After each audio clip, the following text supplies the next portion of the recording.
Nahum, chapter 1. The burden of Nineveh. The book of the vision of Nahum the Elkoshite. God is jealous, and the Lord revengeth, and is furious, the Lord will take vengeance on his adversaries, and he reserveth wrath for his enemies. The Lord is slow to anger, and great in power, and will not at all acquit the wicked. The Lord hath his way in the whirlwind and in the storm, and the clouds are the dust of his feet. He rebuketh the sea, and mocketh it dry, and drieth up all the rivers. Bashan languisheth, and Carmel, and the flower of Lebanon languisheth. The mountains quake at him, and the hills melt, and the earth is burned at his presence, yea, the world, and all that dwell therein. Who can stand before his indignation? And who can abide in the fierceness of his anger? His fury is poured out like fire, and the rocks are thrown down by him. The Lord is good, a strong hold in the day of trouble, and he knoweth them that trust in him. But with an overrunning flood he will make an utter end of the place thereof, and darkness shall pursue his enemies. What do ye imagine against the Lord? He will make an utter end, affliction shall not rise up the second time. For while they be folden together as thorns, and while they are drunken as drunkards, they shall be devoured as stubble fully dry. There is one come out of thee, that imagineth evil against the Lord, a wicked counselor. Thus saith the Lord, though they be quiet, and likewise many, yet thus shall they be cut down, when he shall pass through. Though I have afflicted thee, I will afflict thee no more.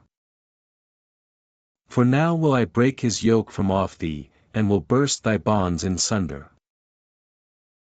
And the Lord hath given a commandment concerning thee, that no more of thy name be sown. Out of the house of thy gods will I cut off the graven image and the molten image. I will make thy grave, for thou art vile.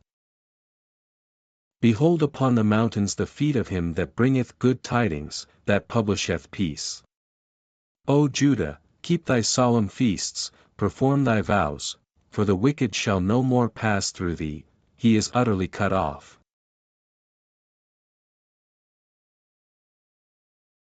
Nahum, chapter 2.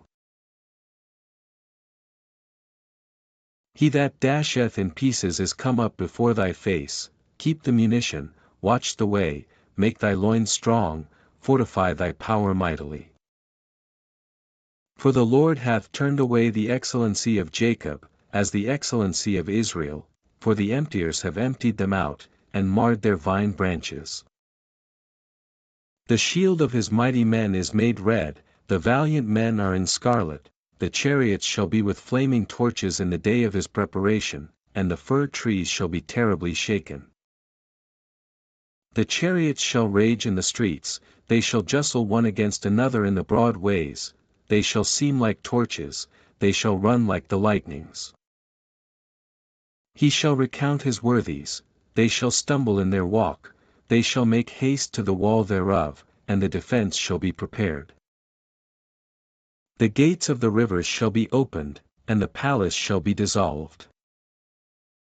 And Huzzab shall be led away captive, she shall be brought up, and her maids shall lead her as with the voice of doves, tabering upon their breasts.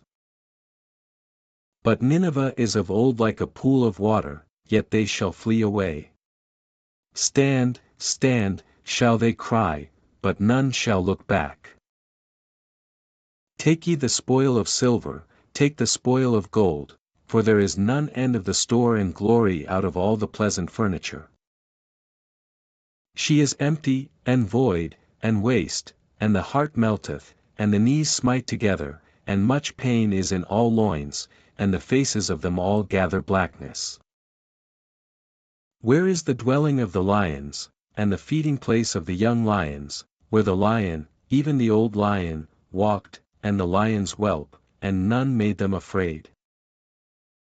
The lion did tear in pieces enough for his whelps, and strangled for his lionesses, and filled his holes with prey, and his dens with ravin.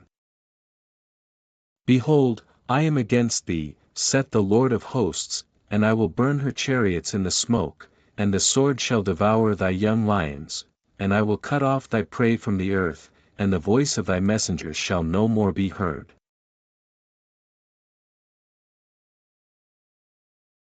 Nahum, chapter 3. Woe to the bloody city! It is all full of lies and robbery, the prey departeth not.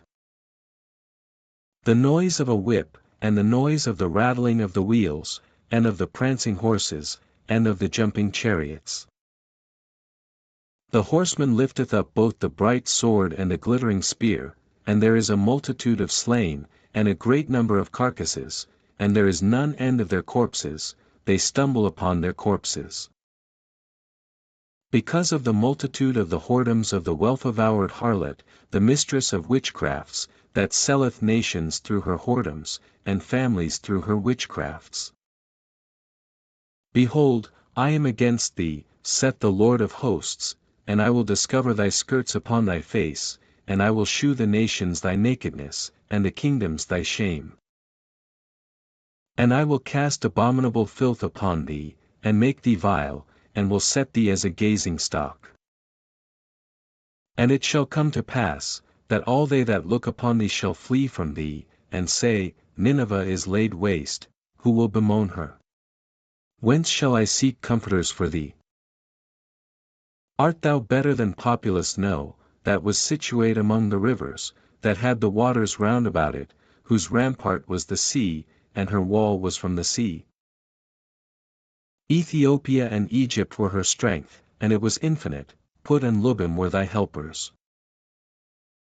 Yet was she carried away, she went into captivity, her young children also were dashed in pieces at the top of all the streets, and they cast lots for her honorable men, and all her great men were bound in chains. Thou also shalt be drunken, thou shalt be hid, thou also shalt seek strength because of the enemy. All thy strongholds shall be like fig trees with the first ripe figs, if they be shaken, they shall even fall into the mouth of the eater. Behold, thy people in the midst of thee are women, the gates of thy land shall be set wide open unto thine enemies, the fire shall devour thy bars. Draw thee waters for the siege, fortify thy strongholds, go into clay, and tread the mortar, make strong the brick kiln. There shall the fire devour thee, the sword shall cut thee off, it shall eat thee up like the cankerworm, make thyself many as the cankerworm, make thyself many as the locusts. Thou hast multiplied thy merchants above the stars of heaven, the cankerworm spoileth, and fleeth away. Thy crowned are as the locusts, and thy captains as the great grasshoppers, which camp in the hedges in the cold day, but when the sun ariseth they flee away, and their place is not known where they are. Thy shepherds slumber, O king of Assyria, thy nobles shall dwell in the dust, thy people is scattered upon the mountains, and no man gathereth them. There is no healing of thy bruise, thy wound is grievous, all that hear the bruit of thee shall clap the hands over thee, for upon whom hath not thy wickedness passed continually?